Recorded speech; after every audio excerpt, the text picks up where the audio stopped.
pile pellet. Ouais. Pile pellet kolshehu, la quantité d'une pile pellet, quand on la fait sortir et on la transgresse au ça, c'est kolshehu. Pile pellet kolshehu, Itran, on avait dit Itran, je pense que c'est du. C'est quoi pile pellet, on a dit c'est un grain d'une plante. C'est pas pile pellet, c'est pas tabli. pile pellet. Mais une espèce de plante, un grain. Et le moindre truc, c'est kolshehu. On va voir pourquoi, parce qu'en fin de compte, ça. Comment il fait ça? Pilpel et kolshehu, veitran, kolshehu. C'est pas du poivre, c'est pas du poivre. C'est pas du poivre, je répète. D'accord. Pilpel et kolshehu, veitran. Tu veux barrer ce qui est. Barba. Pil veitran kolshehu, minei besamim, ve minei matachot kolshehen.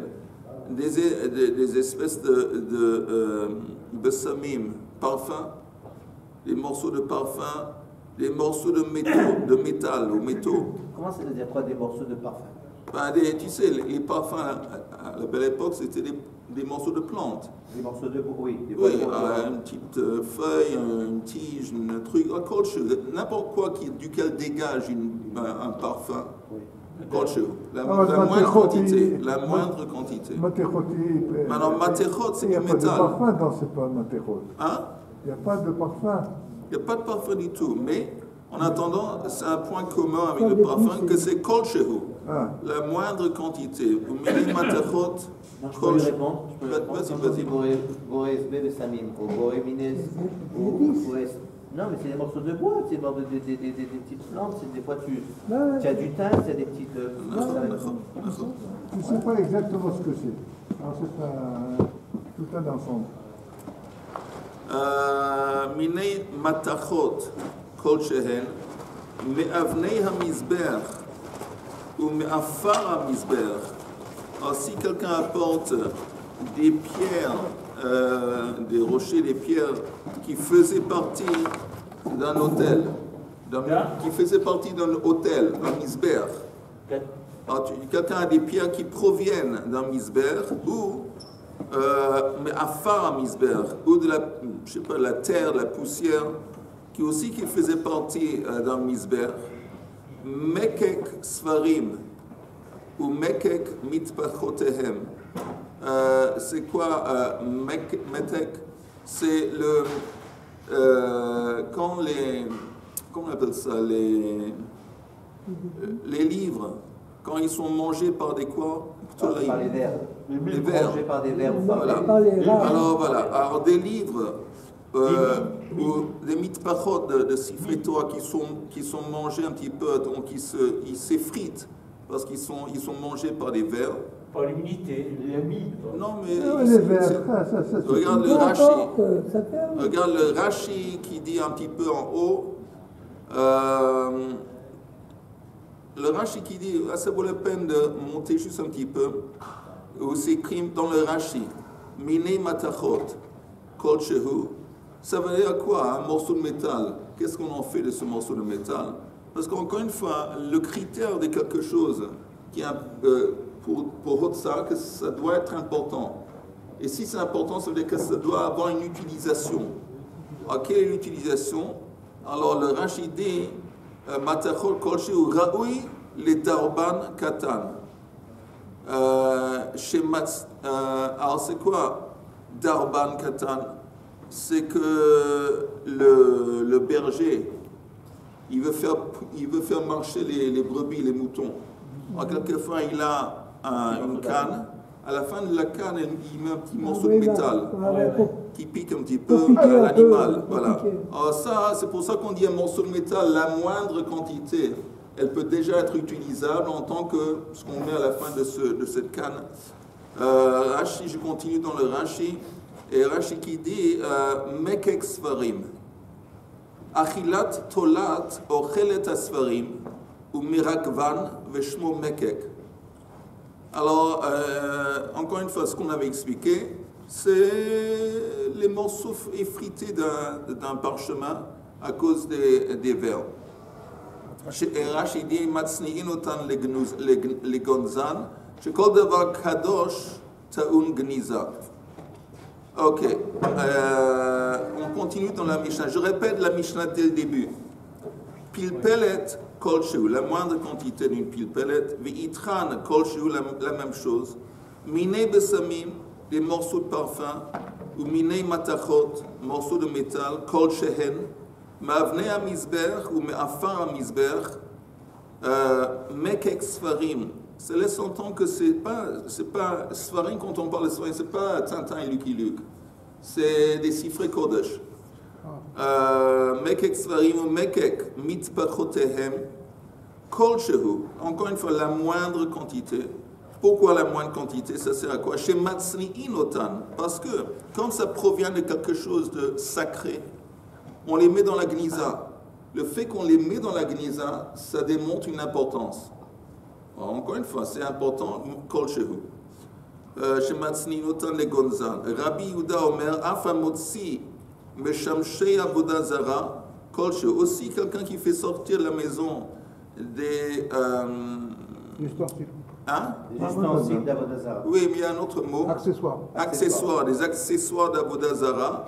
La moindre quantité Kolche, Shene Ema, Velo Yidbak Biyadra Meuma Min Hacherem. Parce que c'est écrit dans la Torah qu'on ne peut pas avoir le moindre élément d'Avodah Zara dans notre possession. Alors, comme la Torah elle-même, elle rend ça important parce qu'elle dit la moindre quantité. Même la moindre quantité est importante parce que c'est le sujet d'un interdit. Mais tu as parlé de, je sais pas moi, de Lucky Luke, Tintin, Calvachoc. Moi j'ai parlé de ça. Mais non, justement, pas Lucky Luke qui est en train. Cette oreille n'a pas entendu, mais cette oreille l'a entendu. Pas Lucky Luke qui est en train. Non, mais si. J'ai dit que c'est pas. J'ai dit. Gonzimotam, c'est pas n'importe quel parchemin, c'est pas n'importe quel livre, c'est les livres. Et moi saints. j'ai rajouté que si pour des choses comme ça, on ne peut pas le transporter Shabbat, Calva Chomer, des choses comme les Lucky et Tintin. Non, ça n'a pas d'importance. Mais écoute quand même. Quand on parle avant, on vient de dire maintenant des accessoires à l'Avodah Zara. Ça veut dire que pour certaines personnes qui servent l'Avodah Zara, c'est important. On n'a pas le droit de les prendre. La Mishnah dit pourquoi le moindre élément d'Avodah Zara, c'est considéré comme important. Parce qu'il y a un verset dans la Torah qui dit Lo yidbak biyatra me'uma min acherem. Tu ne vas pas te coller, tu ne vas pas te. Tu ne veux pas avoir le moindre élément. Alors, si la Torah dit le moindre élément, ça veut dire que c'est important. Ça, c'est pour Avodah Zara. Maintenant, pour les morceaux de parchemin, les morceaux de livres, tout ce que j'ai dit, on ne parle pas de Lucky Luke ou de Tintin. On parle d'un truc chez Gonzimotin, parce que c'est sacré. Alors, si c'est sacré, comment je sais que c'est sacré? Parce que quand ça s'abîme, tu le mets dans la Gnisa. Et tu le mets dans la Gnisa, même la plus petite quantité. Alors, c'est à cause de ça qu'on voit que c'est important, même quand c'est réduit à la plus petite quantité. Ce qui n'est pas le cas avec, disons, un Tintin, Lucky Luke, qui c'était, ça dépend de quelle année, ça dépend quelle histoire. Non mais sérieusement, il y a un Lucky Luke qui s'appelle La Terre Promise, qui parle de Juifs. À un moment donné, à la page 18, il y a écrit Yud Ke Vav Ke, et ça, il faut le mettre dans la Gnisa, oui. Bémet? Oui. La vérité, c'est ça pas... valait le coup de venir. Non, c'est pas évident qu'il faut le mettre dans la Gnisa. Okay. Oui, parce que je vais dire pourquoi. Parce que, disons, un Sefer Torah qui a été écrit par un apostate. Alors, il y a plein de Yud Ke Vav Ke, il y a plein de Shemot Hashem. Moi, je sais pas toi. Comme ça a été écrit par apostate, tu n'as pas besoin de le mettre dans la Gnisa. L'intention n'avait pas été de nous convertir comme les missionnaires, etc. Manienne. Vous avez dit que... Dis-moi lequel quand je rentre à la maison, La Terre Promise. Je vais le faire sortir. La Terre Promise. Faut pas le lire dans les toilettes. Oui. Vous avez dit que du Mizbeach... Oui, René. Vous avez dit que de Mizbeach, on peut prendre soit les pierres ou bien les... Oui, les morceaux, des éléments. Mais il y avait beaucoup de Mizbeachim qui étaient un peu partout dans Israël, pas à Yerushalayim, ils étaient interdits même. Alors là, non, ils sont pas d'un Mizbeach qui avait une kedusha, ou à la période dans laquelle les bamotes étaient permises. C'est pas spécifié, Arabe. C'est pas spécifié. Monsieur le rabbin, un Sefer Torah qui était écrit par un goy, on n'a pas le droit de le s'en servir, même s'il est cachère. Oui. Il n'est pas cachère, il ne peut pas être cachère. Il ne peut pas être cachère. Ok, Gemara. Pilpelet kol shehu. Alors la Gemara demande la question que tout. Ça sert à quoi un petit grain de pilpelet? Pilpelet kol shehu le maï chazia Le reach hapé. Quand quelqu'un a une mauvaise haleine, il introduit ce grain de truc. Apparemment, c'est assez fort pour changer. C'est assez fort. C'est comme de la menthe ou un truc comme ça, une mastic. Et ça fait son effet. Donc même un petit grain de pilpel qu'on met dans la... Ça fait l'effet, hein. C'est ce qu'il dit du poivre. Oui, mais c'est pas du poivre. Mais c'est pas du poivre. Ça a la couleur, c'est du grain. Ok. Itran. Itran, kolcheu le mai chazia le tzilchata. C'est quoi Itran?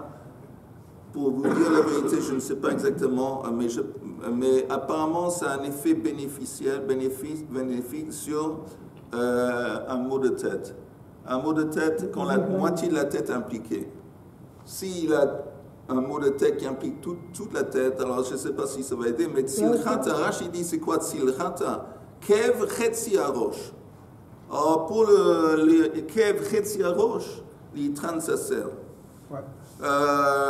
Miné besamim, les parfums kol shehen. Tanura banana, motzi reach ra kol shehu. Quelqu'un qui fait sortir un truc duquel dégage une mauvaise odeur, encore une fois, la moindre quantité. Quel est l'intérêt de porter un truc qui a une mauvaise odeur? C'est que tout le monde ne sent, que ça ne sente pas mauvais dans l'endroit. On le fait sortir. Rashi dit différemment. Parce que, je vais te dire, si c'est comme ça, comme tu dis, c'est moukse. Ouais. Mais alors comment ça se fait que tu as le droit de le porter le Shabbat si c'est moukse? Parce que c'est le si c'est un truc de, comment on appelle ça C'est l'entourage. Non, comment on appelle ça? Quelqu'un, un gars qui lance une boule puante, tu laisses la boule puante au milieu de l'appartement et tout le monde avec accès, il y a un nom et pour tout ça. Tu vas continuer à prier avec la mauvaise odeur. Moi je la regarde dans ce sens-là. On parle toujours je vais me rappeler du nom après. Il y a quelque chose. Il y a une essence. Il y a quelque chose qui s'appelle. J'ai oublié le nom, je me souviens. Mais c'est pas, non, c'est un terme dans la lacha. Mais ça, si c'est dans la pièce, en dépit du fait que, par exemple, des détritus qui sentent mauvais, alors on a le droit de le faire sortir. En dépit du fait que c'est mauvais, pourquoi? Parce que ça embête. Mais quoi que ce soit, regardez le Rashi. L'odeur et la vue aussi. Regardez le Rashi qui dit Reach Ra. Reach Ra dans le Rashi, tout de suite après la Gemara, Sheme'ashnin bahen cholin vetinokot kegon chiltit lehavriach ma'alav mezikin. C'est des choses qu'on va brûler peut-être près de quelqu'un qui est très malade ou près d'un enfant pour faire fuir, disons, je ne sais pas, les moustiques ou des choses qui pourraient nuire. C'est pour ça, donc ça a une utilisation, donc la plus petite quantité, c'est suffisant. Dis-moi, Achel Bena, c'est pas ça qui sent mauvais dans les encens? Oui, ça sent mauvais, Achel Bena. C'est dans les encens, mais c'est pas. Mais ça peut être, c'est n'importe quel élément qui sont mauvais. Amotzi reach ra kol shehu, shemen tov kol shehu, argaman kol shehu, ubetulat avered achat. Bon, c'est encore une fois, il me semble, c'est des espèces de plantes qui sentent bon, oui, parfumées. Miné matachot kol shehu, des morceaux de métaux, la moindre quantité. La Gemara demande le maï chazou, ça sert à quoi? Le maï chazou. Tanya Rabbi Shimon ben Elazar Omer Sheken Raoui la Asop Mimena Dorban Katan. On l'avait expliqué. Dorban Katan, c'est tu prends exactement. Tu prends une pointe de métal, tu l'attaches à la fin du bâton et comme ça le berger il s'en occupe pour faire marcher les animaux. Tanura Banan. A Omer Harei Alay Barzel. Quelqu'un qui s'engage, il prend un vœu, qu'il dit qu'il va donner au temple du Barzel. Achrim omrim lo yifrot me'ama alama. Barzel, la plus petite quantité de barzel, de métal, c'est une surface de fer. C'est une surface qui correspond à ama al-ama. Et quand on parle de darba, un morceau de métal la plus petite quantité. Ça, c'est, encore une fois, Quelle différence entre le métal et le fer? Qu'est-ce qu'on fait avec le fer? Le fer, c'est un type de métal. C'est spécifique, mais c'est métal, c'est général. Attends, là, on parle de ça. Mais quand tu dis général, pourquoi tu parles D'accord, attends, mais t'as le cuivre, t'as le... on n'a pas arrivé encore à la question. Quelle est la différence entre le fer et le métal? Je ne sais pas. Si, le fer, c'est un métal particulier. Des métaux, il y a de l'or, du cuivre, du fer. Non, mais je me demande.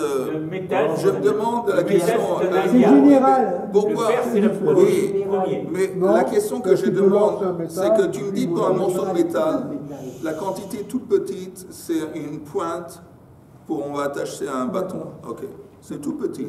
Quand on arrive au fer, tu me dis la quantité la plus petite, c'est un amas à la main. Mais pourquoi on ne peut pas utiliser le barzel aussi pour la pointe d'un bâton? On pourrait apparemment. Pourquoi là, quand on parle du barzel, on arrive à amas à la main? Parce que tu ne vas pas utiliser de l'or peut-être. Tu vas pas mettre de l'or, de l'argent. Non, mais un métal, tu prends, je ne sais pas, un morceau de métal, tu peux prendre du barzel aussi. Je ne sais pas exactement. Donc ma question est d'accord. Omer הרי עלי ברזל האחרים אומרים לא יפחות מהמה למה, למה אחד זה ססר quoi? אמר רב יוסף לקליה עורב. קליה עורב, regardez le Rashi qui dit le קליה עורב. טבלאות של אמה על אמה היו עושים והן חדין כסכין סביבותיהם ומסמרין חדין בכולן. C'est comme une plaque sur laquelle il y a des aiguilles, je sais pas, des clous. Des clous, il y a des clous. Et on les mettait en haut du Eichal ou du temple. Ah, pour protéger pour empêcher que les oiseaux ne vont pas se poser dessus et faire leurs besoins et salir. On fait ça même aujourd'hui, on voit quelquefois dans les balcons, sur les toits, il y a des choses. On est envahi par les corbeaux. On recouvrait le toit du Eichal avec l'imnoa et orvim meleishev pour empêcher que les corbeaux s'assoient dessus. C'est bizarre que Rachid dit préciser corbeaux et pas d'autres oiseaux. J'aurais dit la volaille, les oiseaux, mais pourquoi il a précisé les corbeaux, je ne sais pas. Oui, les pigeons, mais lui, il dit des corbeaux. Ok, ça c'est. Voilà. Alors, ça se fait avec du métal à main à main. Il reste de la place, on peut maintenant. Aujourd'hui, on parle du Betamigdash. Oui, du toit du Eichal. Il ne pouvait pas avoir un nest comme Akadosh Baruch Hu l'a fait, le fait qu'il n'y ait pas de... Oui, mais peut-être on parle de la période de temps pendant le deuxième temple. Premier temple, il y avait 10 Nissim. Oui. Ce n'était pas le cas du deuxième temple. Ah, c'était pas le cas. Ah, peut-être on parle du deuxième temple. Aujourd'hui, on n'utilise plus le système des clous. On peut utiliser c'est un appareil qui donne une fréquence très... Et ça fait fuir les oiseaux. Vous exposez, c'est un petit appareil. Le problème est qu'on est en pleine Gemara qui a été écrite avant 2000 ans. Ils n'avaient pas ce truc. Non, mais c'est extraordinaire. On utilise encore les clous. Ok, on continue. René aussi que tu achètes cet appareil, il est intéressé, Richard. Je lui dis après le cours. Ça fait fuir les adolescents. Ça fait fuir les oiseaux. Mais même maintenant. Je tourne à la Gemara. Le Maïchaz Amar Rabbi Yosef le Kalya Orev. Ve'ikeda, il y a ceux qui disent Achirim Omrim Lo Yifot Mikalya Orev. Le minimum quand on parle de Barzel, c'est Kalya Orev. Ve'kama, et ça correspond à quoi? Amar Rabbi Yosef Ama al Ama. Ok. Nochoshet, c'est quoi? Le cuivre. C'est quoi une amas sur une amas de quoi? De surface de métal. Ama à la main. C'est grand. Oui. Ah, mais Une tonne de fer. Mais c'est pour couvrir la... Nochoshet, lo yifrot mi mea kesef. Ça veut dire que quand on parle de Nochoshet, ça correspond à la valeur de mea kesef. Tanya, Rabbi Eliezer Omer, lo yifrot metzinora ktana shel Nochoshet. Il dit le Nochoshet en fin de compte, lui il ne parle pas du critère de la valeur de 100 mea kesef, lui il a un autre critère.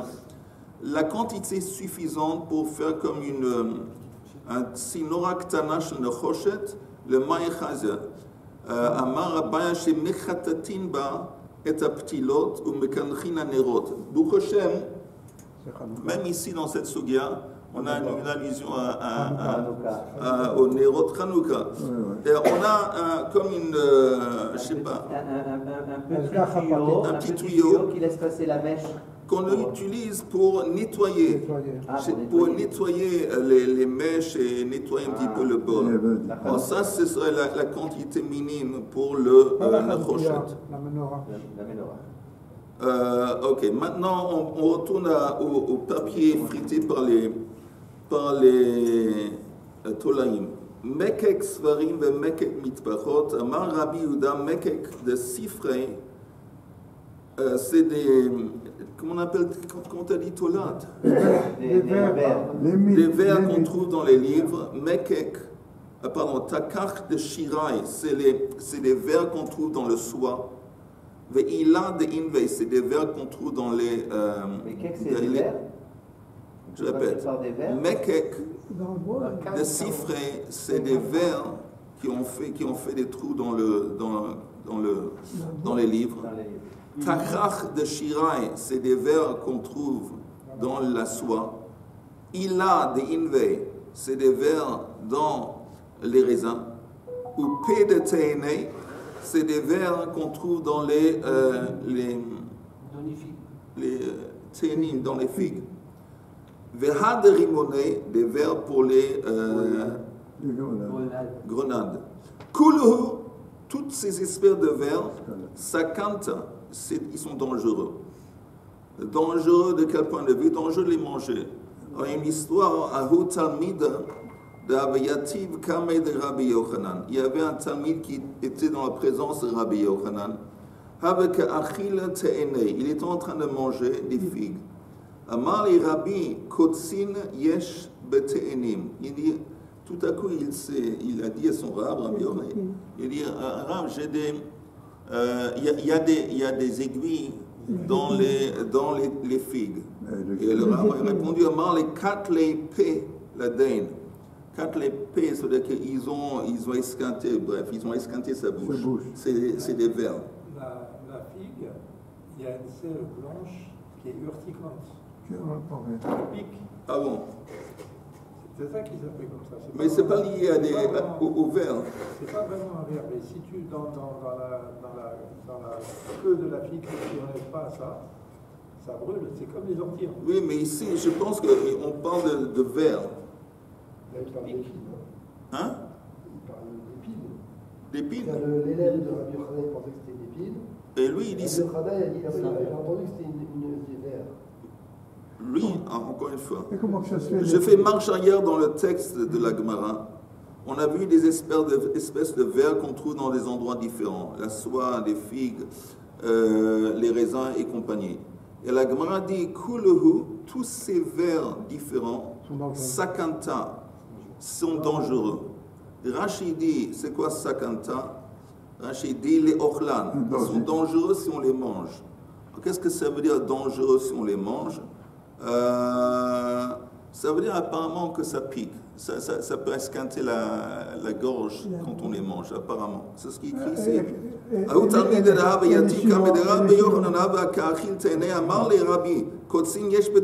il a dit, écoute, Rabbi, il y a des aiguilles dans les figues. Avant les 4, les péladènes, ils ont esquinté la bouche de ce monsieur. Parce qu'il avait compris que c'était des pés, c'était des vers. Ben, c'était des vers. Mais non, c'était des épines. Mais non. Non, l'élève croyait que c'était des épines. Non, non. Oh, l'élève, il disait que c'était des épines. L'élève, il a ressenti. L'élève, il a ressenti des épines. Il a dit, il a ressenti. C'est comme s'il y avait des... Lui, il n'a pas dit des tolaïm, il a ressenti quand il a mangé ses figues, comme il y a des épines dans les figues. Et le Rav répond, il dit que c'est les vers, et c'est les vers qui esquintent la bouche. Arabe, oui, vas-y. Ici, il y a marqué dans la Gemara, on parle de la femelle de papillon qui dégage des œufs, vera cola livia. Mais c'est où? Dans les figues? Dans les rimonas, non, mais on l'a dit là juste avant, des rimonas, des vers qui se trouvent on a traduit ça par des figues, par des rimones, des grenades. Moi j'ai traduit quand c'est écrit rimonée. Oui, j'ai dit grenade. Eh ben oui, mais là. C'est pas grenade. Non, si, aussi chez nous. Tolat, c'est pas rimoné. Et oui, mais en truc à côté, il y a marqué Livia, ou Kanire, Akirouille, Bref, l'histoire elle est simple. Il y a des espèces de vers qui se trouvent dans des endroits différents et si on les mange, c'est pas une bonne idée. Ah, comment ça se fait les Chinois, ils mangent toutes sortes de bestioles comme ça Parce que c'est comme ça que tu arrives à avoir des yeux comme ça et la peau jaune. Quelle réponse. Il faut fermer le micro. Mais c'est vrai, hein. Je sais pas. Ok, Mishnah. Hamotzi kupat rochlin. À partir, je reviens à ce que je disais il y a quelques jours, à partir de l'idée qu'on ne peut pas faire sortir la moindre parcelle, le moindre grain à l'extérieur. Ça dépend encore une fois, à condition que c'est important. Non, mais attendez. Bon, plus ou moins important, on donne une idée, on nous donne même une dimension, c'est très important, mais ça va au-delà. Il est évident que ces différents catalogues, on parle de la bouche dans le verre dans le fruit, etc. Il y a aussi un côté hygiène. Je pense ça va au-delà, il y a un sens. Il faut imaginer que jamais on a vu dans la Mishnah, Gemara, autant de détails, autant d'exemples pour nous faire comprendre certaines choses. Ça va au-delà, c'est évident. En général, à partir de 3, on comprend le sens du propos. Mais là, ça va au-delà. Mais Richard, c'est possible que tu sais qu'il y a énormément d'éléments différents qui existent. Il y a plein d'objets différents, d'éléments différents. Okay. Et la Gemara nous enseigne, la Mishnah nous enseigne, pour chaque élément, il y a une quantité différente qui détermine l'interdiction de Hotsa'a. Maintenant, c'est déterminé selon quel critère? Le critère d'importance. Alors, chaque élément, et c'est quoi l'importance? L'utilisation. À partir d'une quantité minime, ça devient utilisable pour telle et telle utilisation. Alors ça, c'est l'idée. Donc, c'est pour ça que... l'idée première, ça je suis d'accord. Non, tu ne peux pas m'apporter 2 ou 3 exemples. Exemple de quoi? Mais on a dit une centaine d'éléments, disons. Une centaine d'éléments. Tu me dis, ça, c'est la quantité minime pour ces 3 éléments. Et les autres, je ne sais pas, 97. Ils ont des quantités différentes qui correspondent à leur nature, qui font en sorte qu'à partir de cette mesure, ils sont importants parce qu'ils deviennent utilisables. Chaque chose, il est différent. Oui, mais alors, c'est le catalogue de l'après-vert, je veux dire, ça va s'arrêter. Mais en attendant, le chidouche qu'on a vu ici, dans cette Mishnah qu'on vient de voir, qu'il y a des éléments qu'en dépit du fait que ça a l'air mise de rien, on voit, disons, le pile pellet, c'est un grain. À quoi peut un grain? Pourquoi c'est important? Néanmoins, les gens, ils mettent ça dans la bouche pour empêcher une mauvaise haleine. Des papiers d'un parchemin qui se sont effrités par les vers. Pourquoi c'est important? C'est pas important. Mais ça devient important parce qu'après, qu'est-ce qu'on va faire avec ce parchemin? On va le mettre dans la gnisa. Le fait que l'acte de le mettre dans la gnisa, ça démontre que tu attaches de l'importance.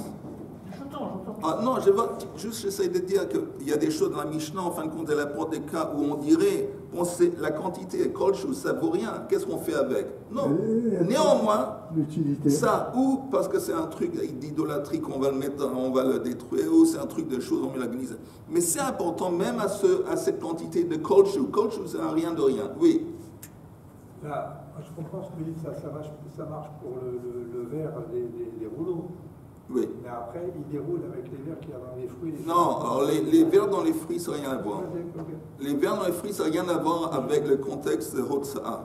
C'est simplement, comme on a parlé de papier qui s'est frité avec des verres, alors, dans une parenthèse, on a ouvert une parenthèse, on a dit que bon, les verres, ça fait des dégâts quand on les mange. À part le fait que les verres, c'est tamé, à part la touma. Mais il y a un truc, littéralement, que ça esquinte la gorge. Et, en plus de la touma, c'est que c'est pas cachère. Qu'est-ce qu'il fait cet élève à manger, à pas vérifier la figue J'imagine qu'il l'a vérifié à l'œil cru. Mais quelquefois, même à l'œil cru. L'œil nu. L'œil nu. Mais quelquefois, c'est pas suffisant, peut-être le truc. Alors, j'ai une autre question concernant Hanouka. Oui. Indirectement. Indirectement. Il y a aussi des Sfarim Chitzonim, comme le livre des Maccabim.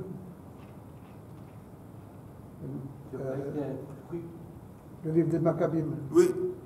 C'est pas un livre Kodesh. D'accord. Alors, on n'a pas besoin de le mettre à la Gnisa. Normalement, on n'a pas le droit, on n'a pas besoin de le mettre. Mais la coutume est, il me semble que oui, de le mettre. C'est pas un chiyuv, mais c'est minable. mieux de le mettre. J'ai une question à vous demander. Est-ce que demain, il va y avoir un shiur? Non, je demande. Non, je demande. Oui, demain, vous avez fini à l'heure aujourd'hui? Oui, ils ont fini. Demain aussi. Demain aussi, le prophète sera Yom Rishon et Yom Dimanche, il n'y a pas de cours. Non, dimanche, il n'y a pas de cours. Dimanche, il n'y a pas de cours? Non, parce que c'est Rosh Chodesh. Et qu'est-ce qui se passe lundi? C'est Zot Hanouka. Ils ont voté le deuxième lien. C'est long comme écrit. Alors, vous entendez, demain, il y a cours. Mais pas dimanche et lundi. Pas dimanche et pas lundi, apparemment. Voilà. Mais demain, on va Bezrat Hashem, on va finir ce chapitre. Demain, il y a cours. Demain, il y a cours, si tu veux.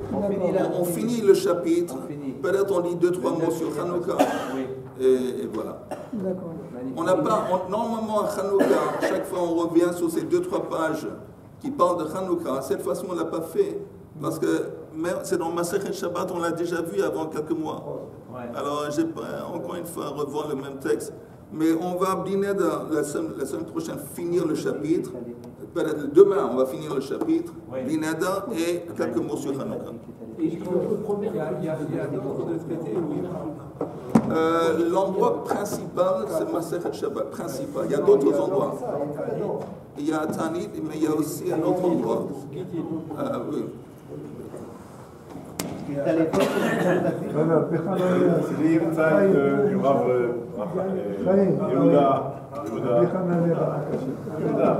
Yehuda Naouri. Faire Kaddish pour. D'accord.